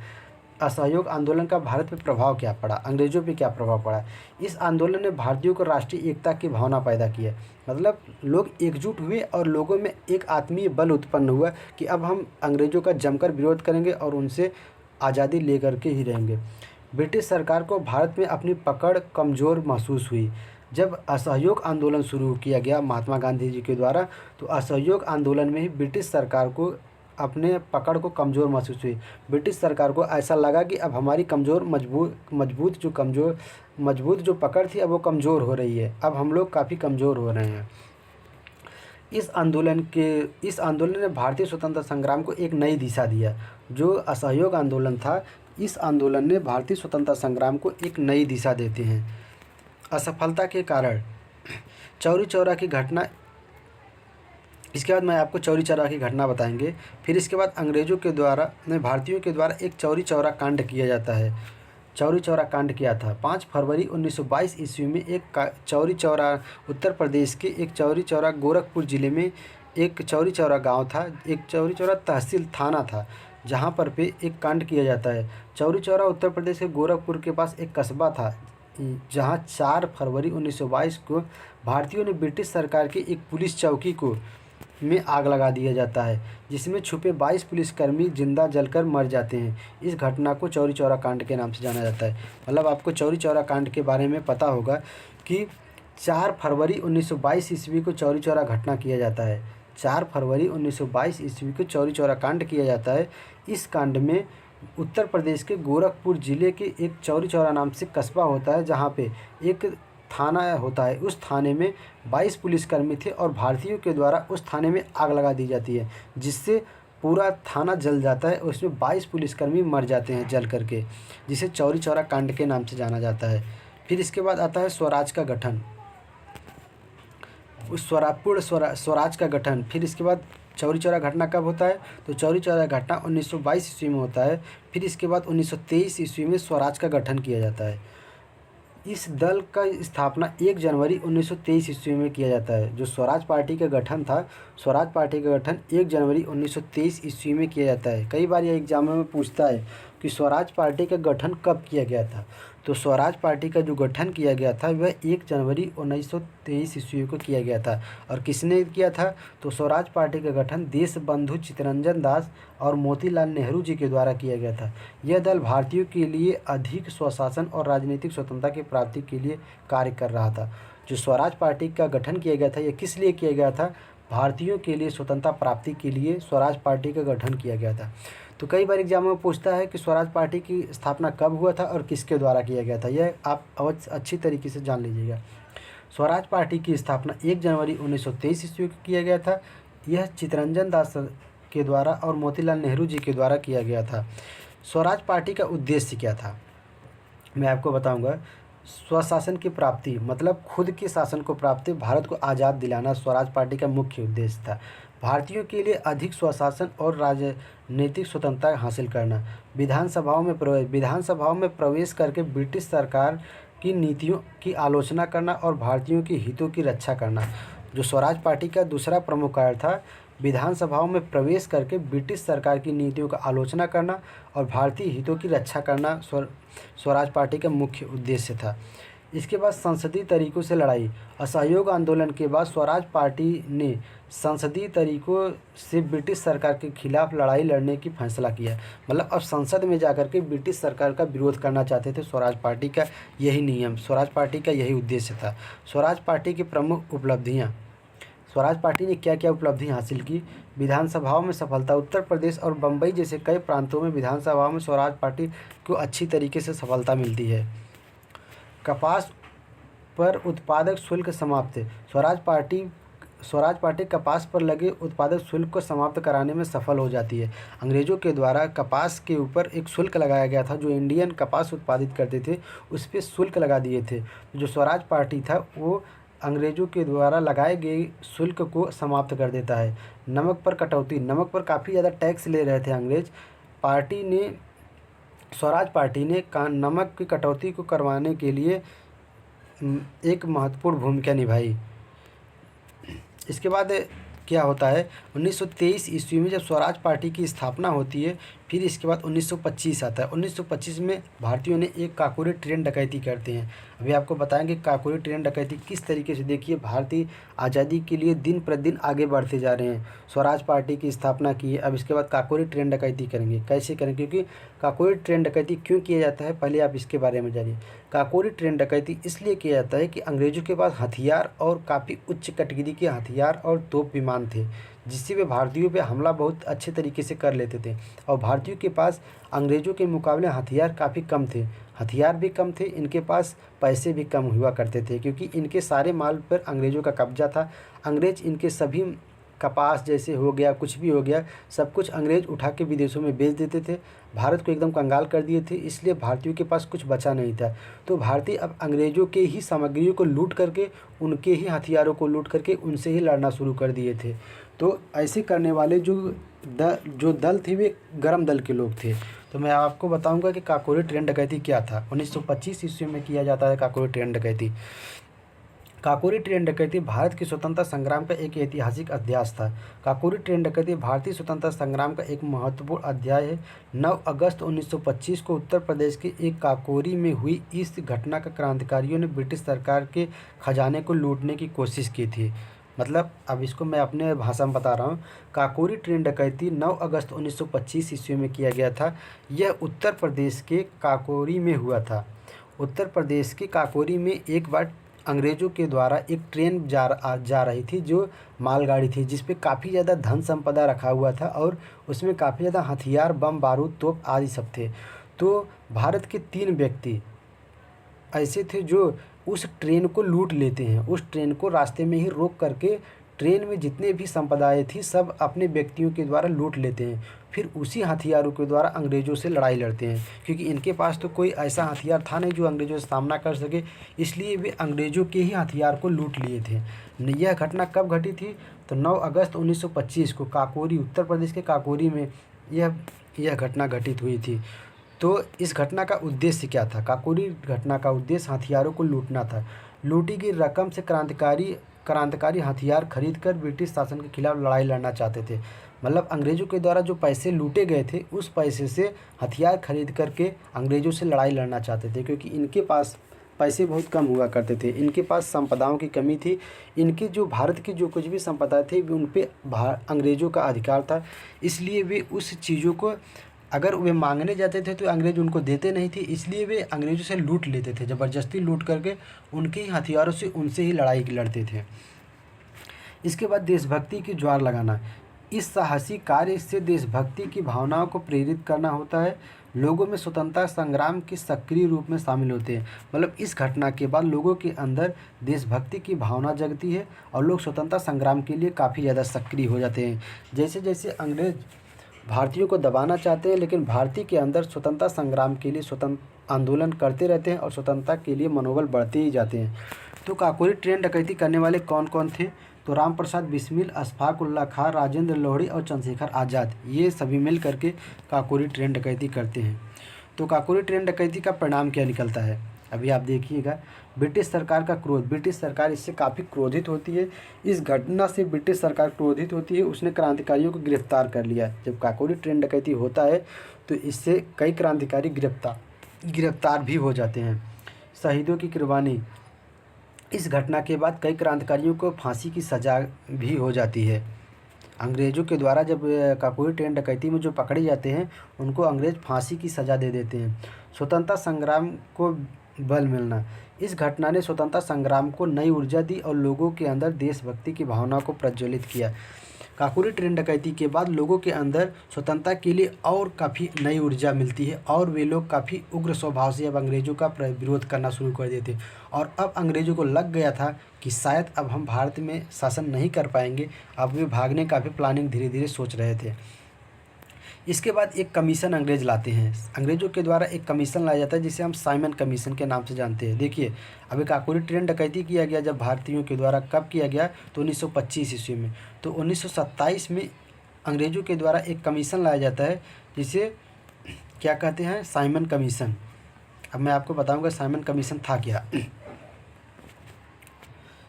साइमन कमीशन ब्रिटिश सरकार के द्वारा नियुक्त किया गया एक आयोग था। इसका उद्देश्य भारत में संवैधानिक सुधारों की जांच करना था। अब देखिए, जब भारतीयों के द्वारा कुछ किया जाता था तो भारतीयों को लुभाने के लिए अंग्रेज़ों ने कुछ न कुछ एक नई चाल चलते ही थे। तो अब ये साइमन कमीशन को ला करके संवैधानिक सुधार करना चाहते थे। तो मैं आपको बताऊंगा इस आयोग के बारे में कुछ विशेष बातें। इस आयोग का मकसद 1919 के भारत सरकार अधिनियम के कामकाज को जांच करना और इसमें सुधार के सुझाव देना था।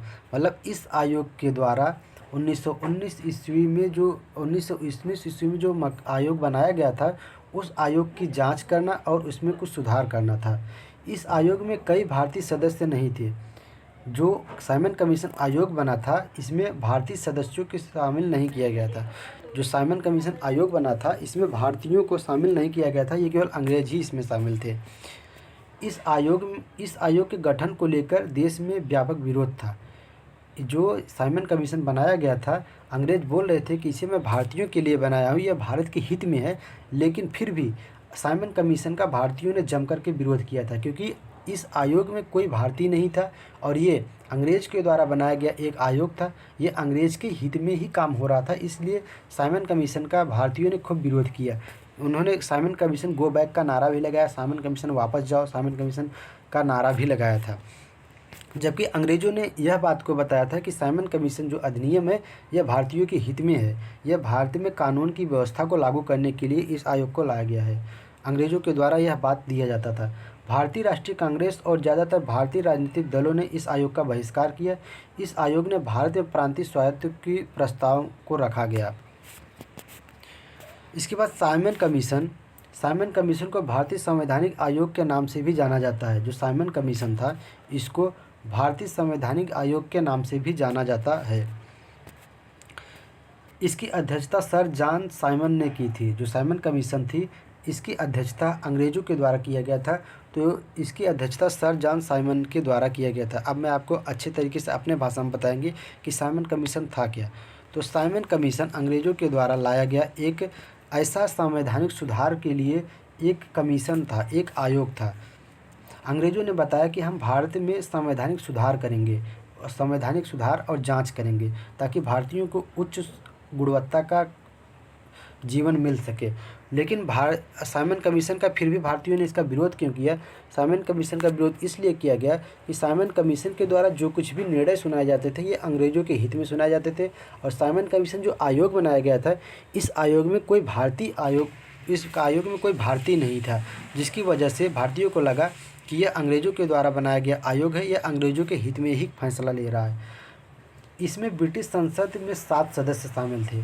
कई बार यह एग्जामों में पूछा जाता है कि साइमन कमीशन जो आयोग बनाया गया था इसमें कितने सदस्य थे, तो यह 7 सदस्यों के द्वारा ब्रिटिश संसद के 7 सदस्य शामिल थे और इसमें कोई भारतीय शामिल नहीं किया गया था।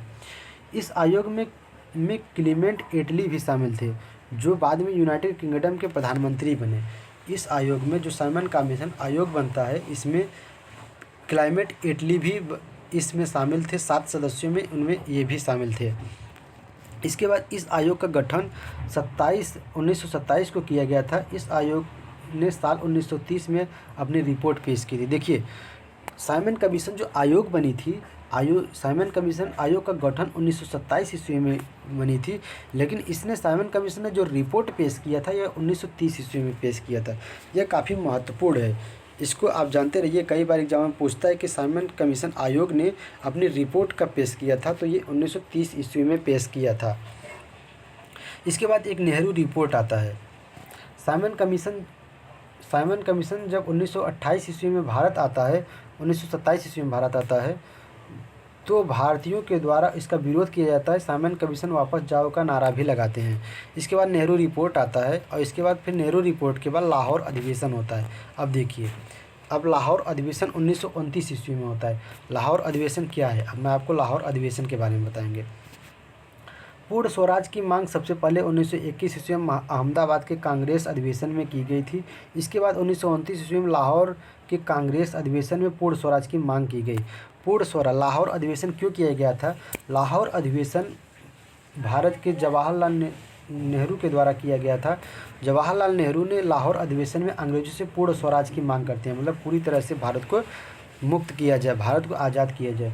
तो लाहौर अधिवेशन कब किया गया था? तो ये 1929 ईस्वी में किया गया था। लाहौर अधिवेशन 1929 ईस्वी में किया गया था और इसमें पूर्ण स्वराज की मांग किया गया था। एग्जाम में पूछता है कि लाहौर अधिवेशन क्यों किया गया था और इसकी अध्यक्षता कौन किया था?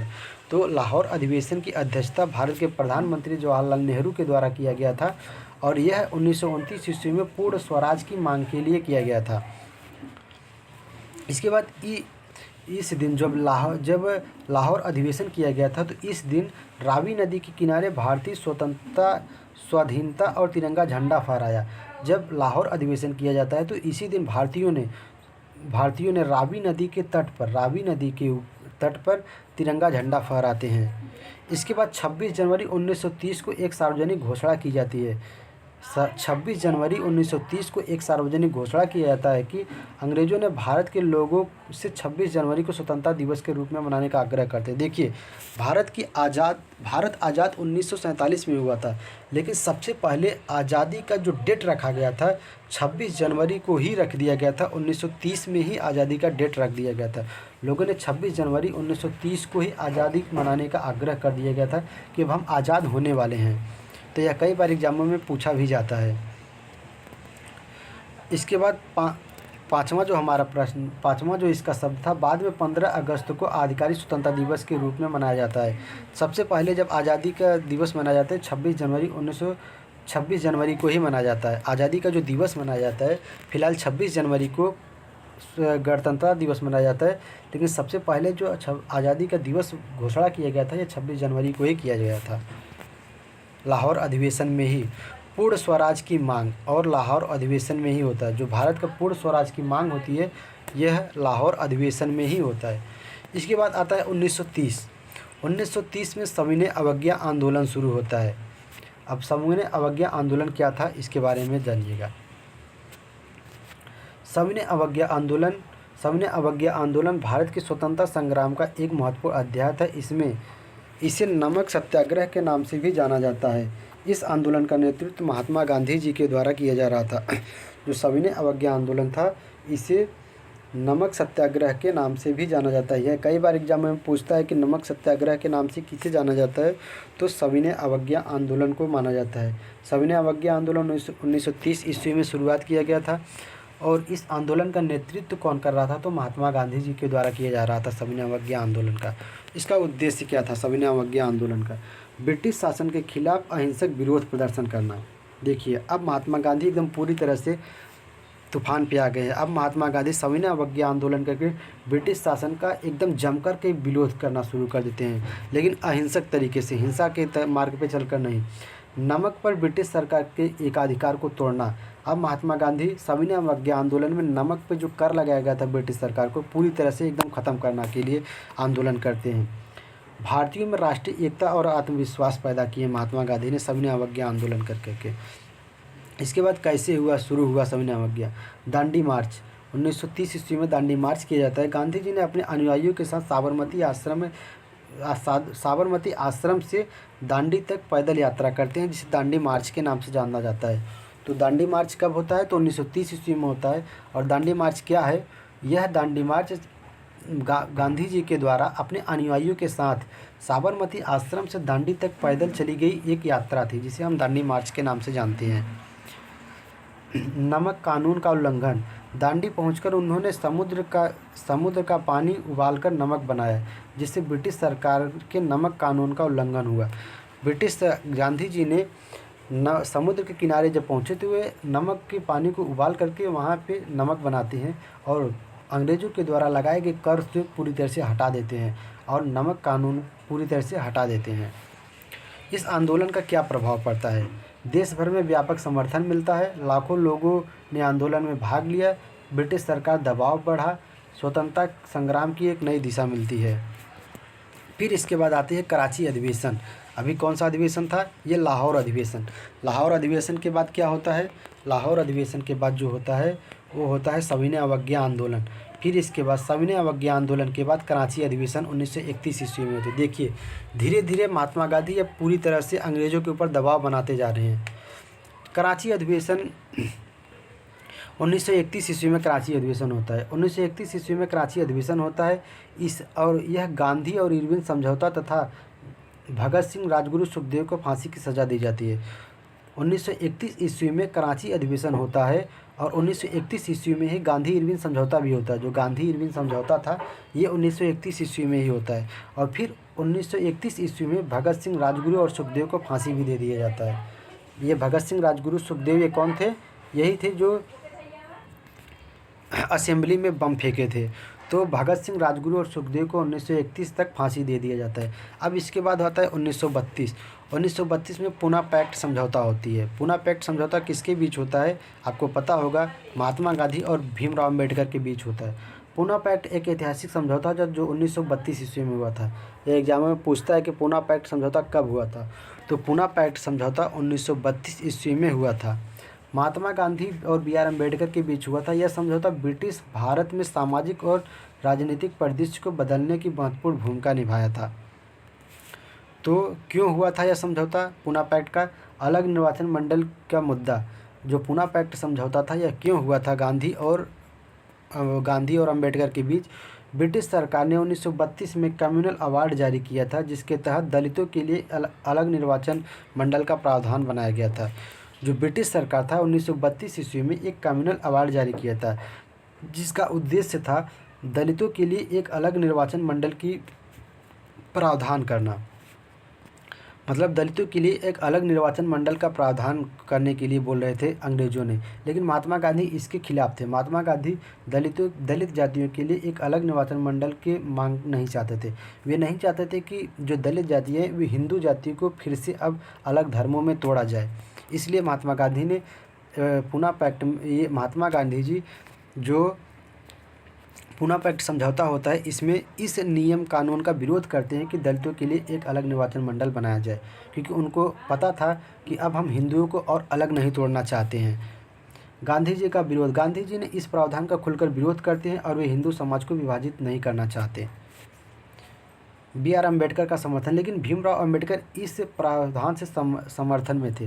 भीमराव अम्बेडकर चाहते थे कि दलितों के लिए एक अलग निर्वाचन मंडल की बनाया जाए, इसलिए जिससे राजनीतिक रूप से सशक्त बनाने के एकमात्र तरीका है। भीमराव अम्बेडकर यह सोचते थे कि दलितों के लिए एक अलग निर्वाचन मंडल बनाया जाए जो उनके लिए उनको सशक्त बनाने का एकमात्र तरीका हो सकता है, लेकिन गांधी जी इस तरीके का विरोध करते थे।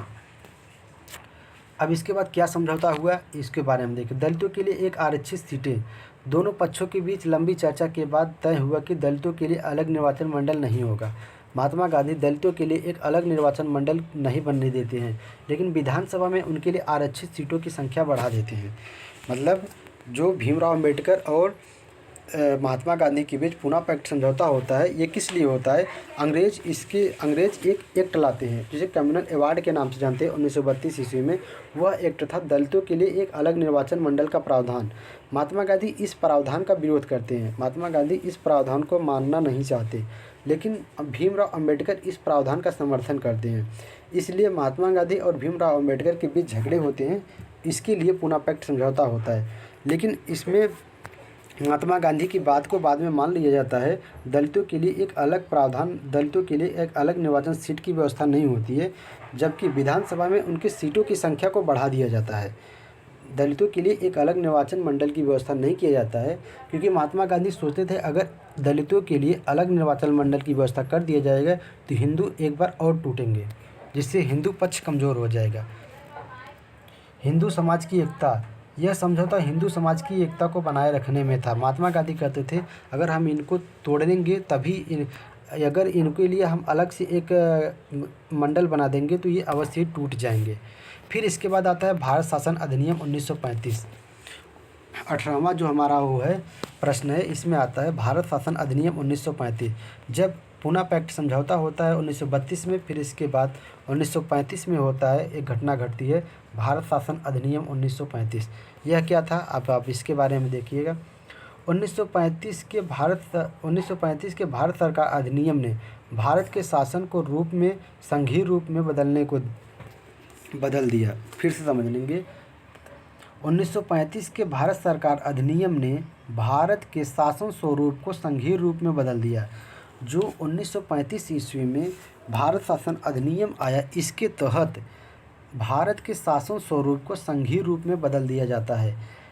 केंद्र और राज्य की शक्तियों को अलग कर दिया जाता है। जो केंद्र का शक्ति था और राज्य की शक्ति को अलग अलग कर दिया जाता है और राज्य को केंद्र के अधीन रखा जाता है। अब आपको पता होगा कि राज्य केंद्र के अधीन क्यों होता है। और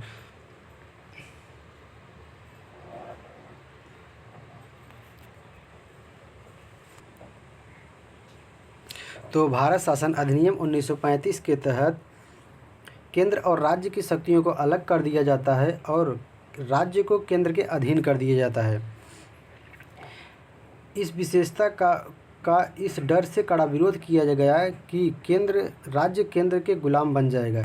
जो भारत शासन अधिनियम 1935 आता है, इसका बाद में विरोध किया जाता है कि अगर इसका विरोध नहीं किया जाएगा तो राज्य जो है वो केंद्र का गुलाम हो जाएगा और राज्य की शक्तियाँ कम हो जाएगी। इसका विरोध भी बाद में किया जाता है।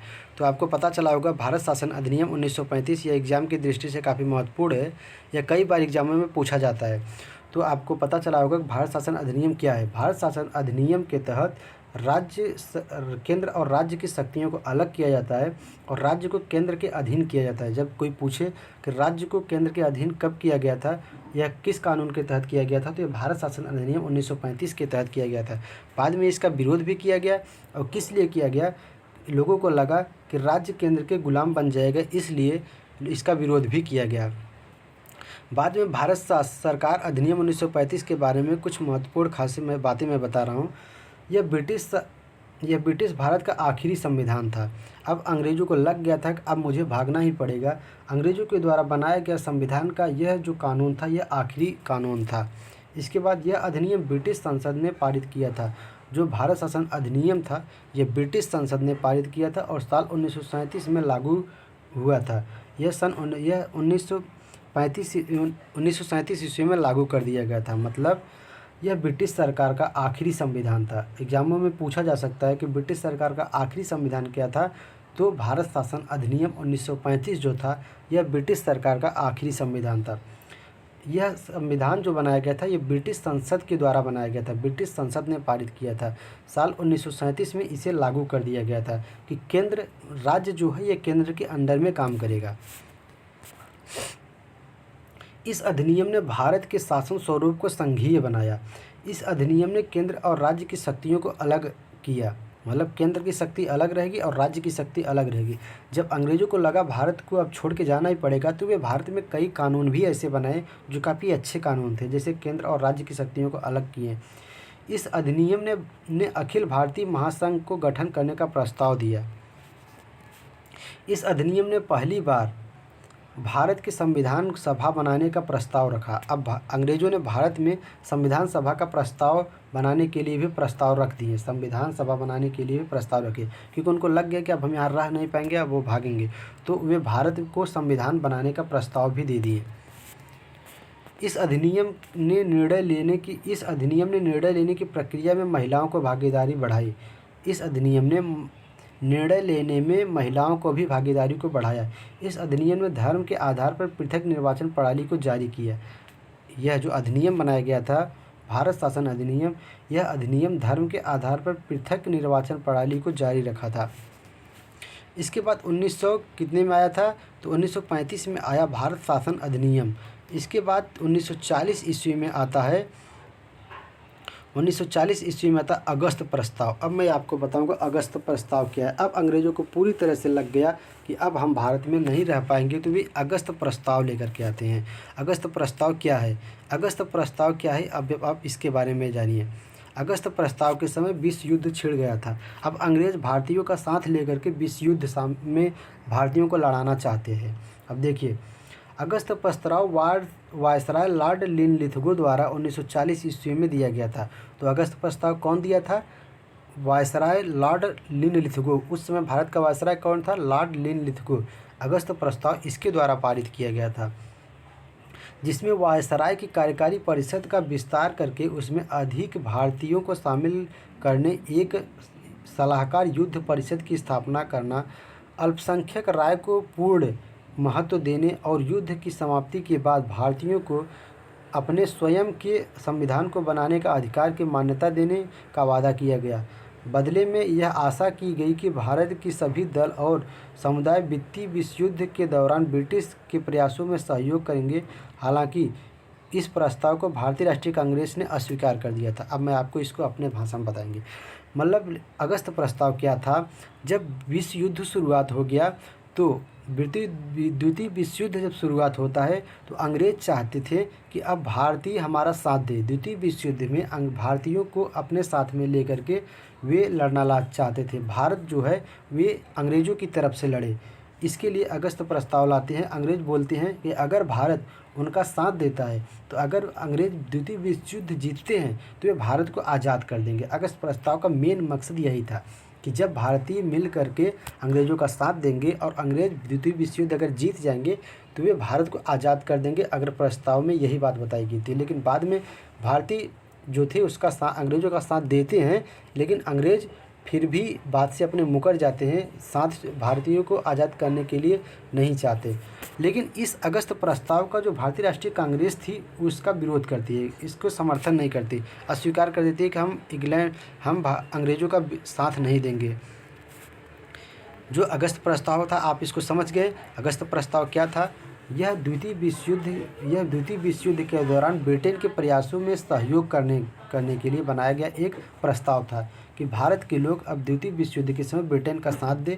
उन्होंने कहा था कि अगर हम द्वितीय विश्व युद्ध में अगर ब्रिटेन जीतता है, अगर इंग्लैंड जीत जाता है तो भारत को मुक्त कर देंगे, हम लोग आज़ाद कर देंगे। लेकिन वे ऐसा नहीं करते हैं। फिर इसके बाद जब वे ऐसा भारत उसका साथ देता है और वे नहीं करते हैं तो महात्मा गांधी एक और जंग छोड़ते हैं। उन्होंने भारत छोड़ो आंदोलन शुरू किया।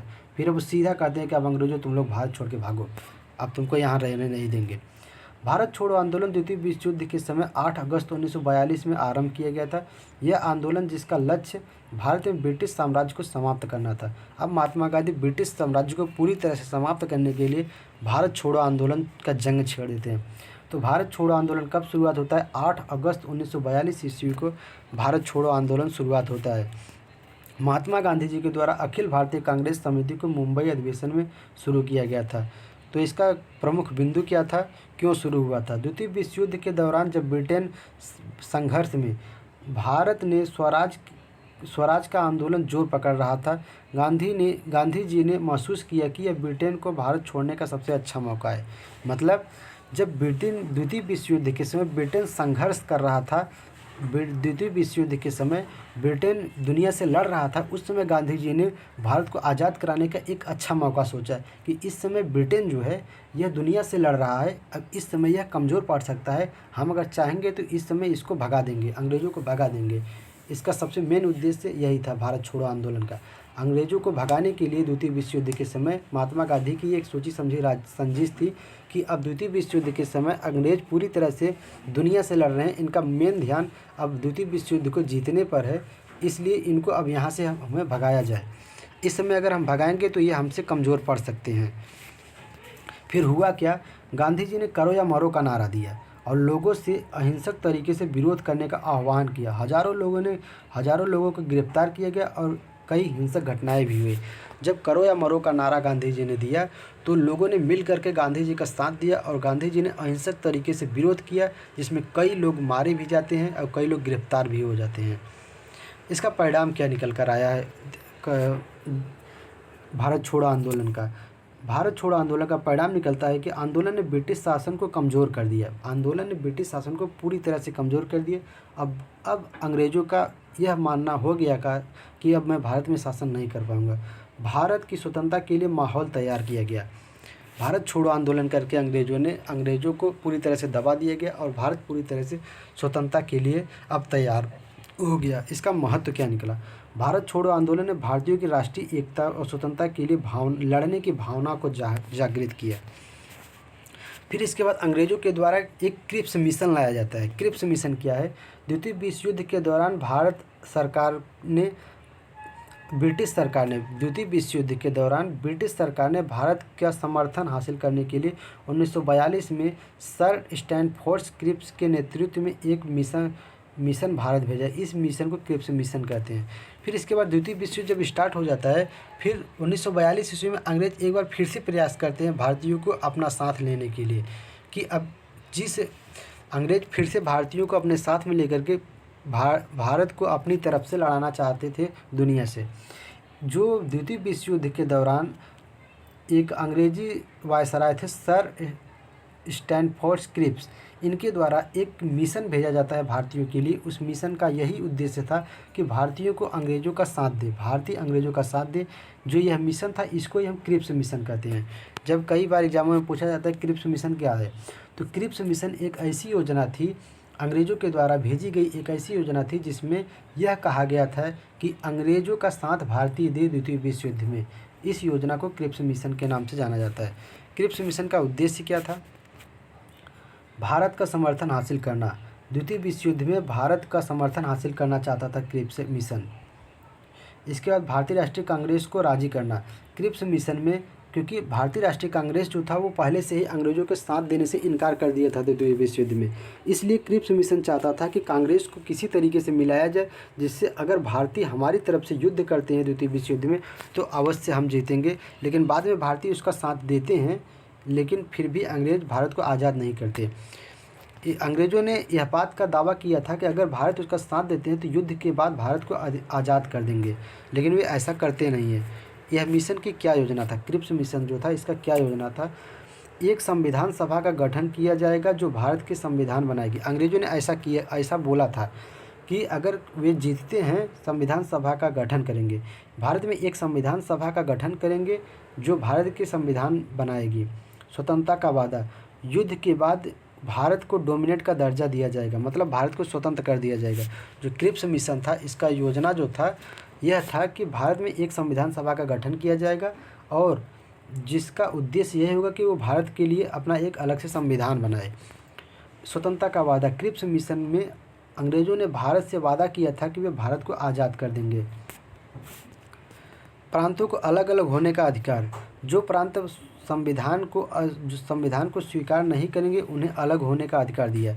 मतलब अंग्रेज़ों ने यह बात भारत में एक अलग तरीके से बोल दिया कि जो प्रांत, जो स्टेट या जो कुछ भी टुकड़े थे भारत के, अगर वे भारत के संविधान को नहीं मानना चाहते हैं तो वे अपना एक अलग संविधान बना के एक अलग देश बना लेंगे। देखिए अंग्रेज़ों की यह एक सोची समझी साजिश थी, जिसके कारण आज भी भारत में कश्मीर को लेकर के भारत और पाकिस्तान आपस में लड़ते रहते हैं।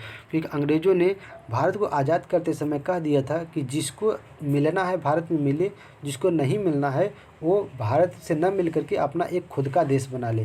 जैसे हैदराबाद में एक खुद का अपना देश बनाना चाहता था, लेकिन इसको पूरी तरह से दबाव में डाल करके भारत में मिलाया गया।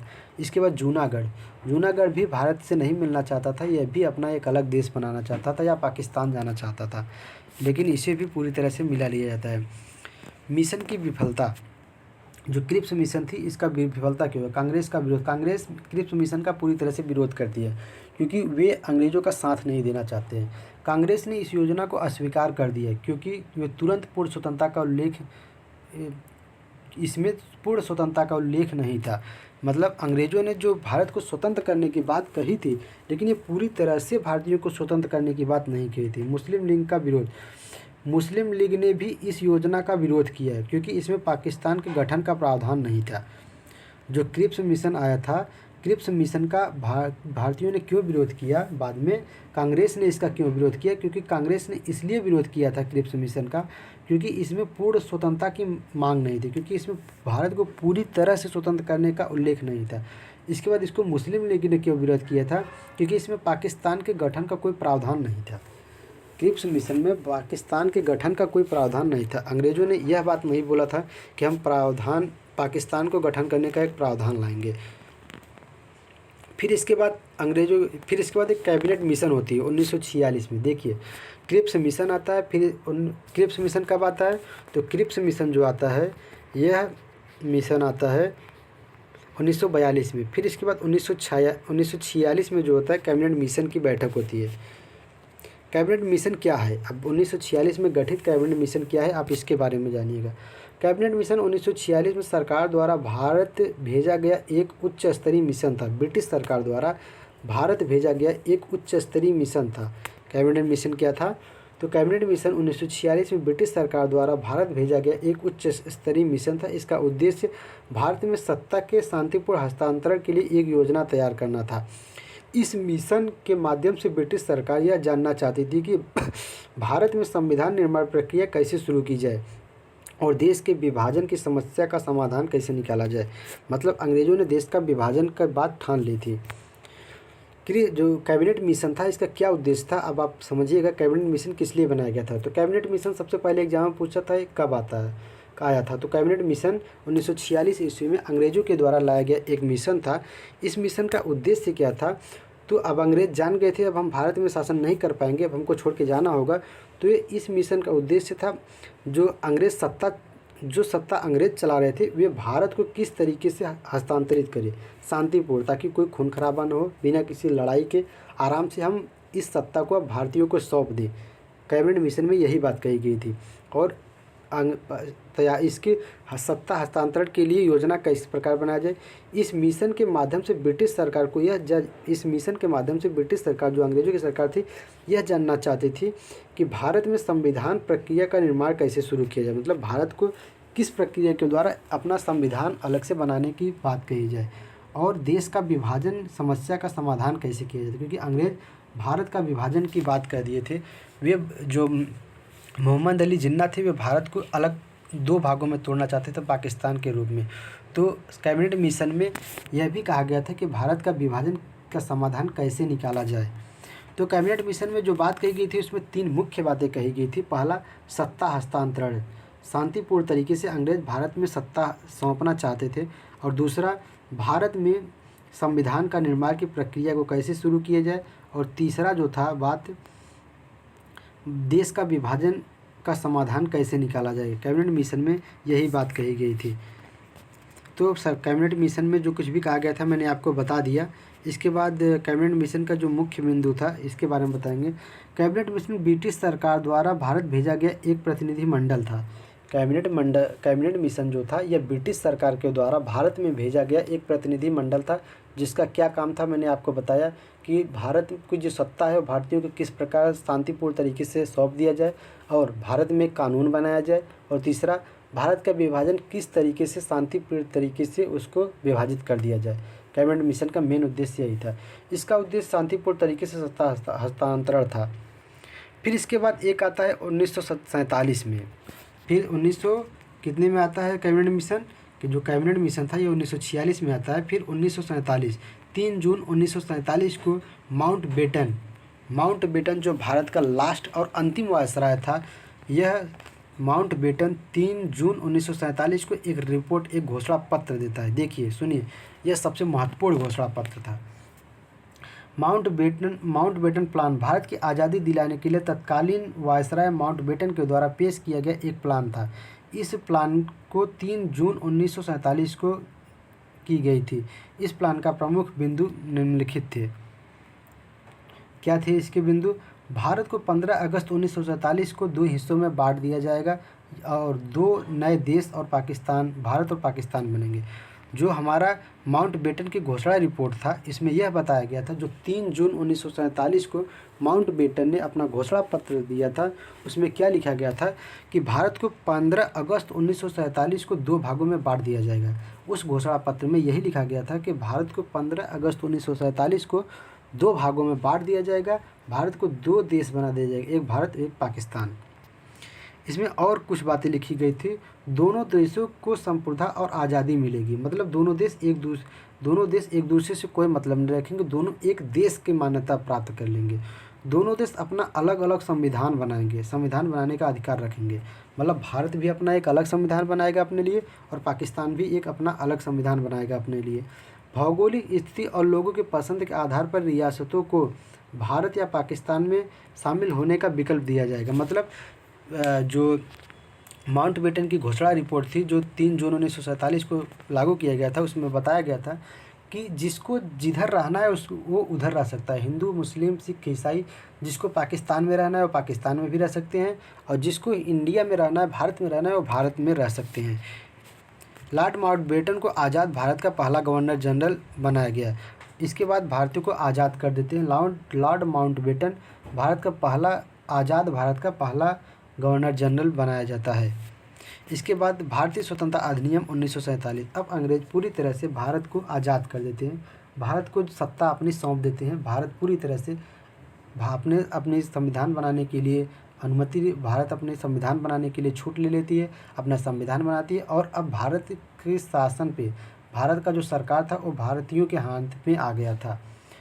भारतीय स्वतंत्रता अधिनियम 1947। भारतीय स्वतंत्रता अधिनियम 1947 क्या था, अब इसके बारे में जानिए। भारतीय स्वतंत्रता अधिनियम 1947 एक ऐतिहासिक कानून था जिसमें भारत को ब्रिटिश शासन से मुक्त कराया और इसे एक स्वतंत्र राष्ट्र बनाया। भारतीय स्वतंत्रता अधिनियम के तहत ही भारत को ब्रिटिश सरकार से मुक्त कराया और भारत को एक स्वतंत्र राष्ट्र बनाया। इस अधिनियम के पारित होने से 15 अगस्त 1947 को भारत एक स्वतंत्र राष्ट्र बन गया।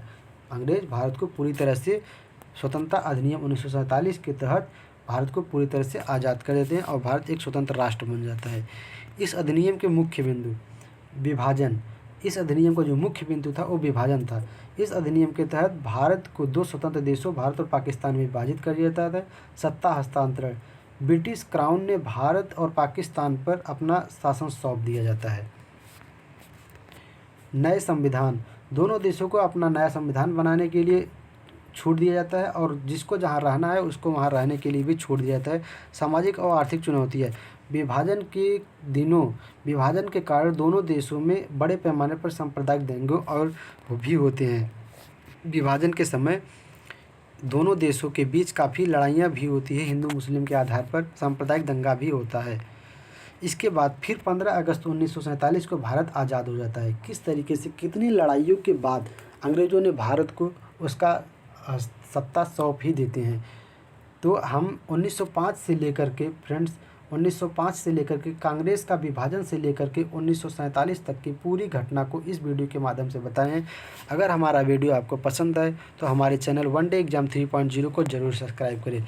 यह 1.5 घंटे की वीडियो में मैं आपको 1905 से लेकर के 1947 की सारी घटनाओं का क्रम से सिलसिलेवार तरीके से एक करके एक घटना का वर्णन किए हैं।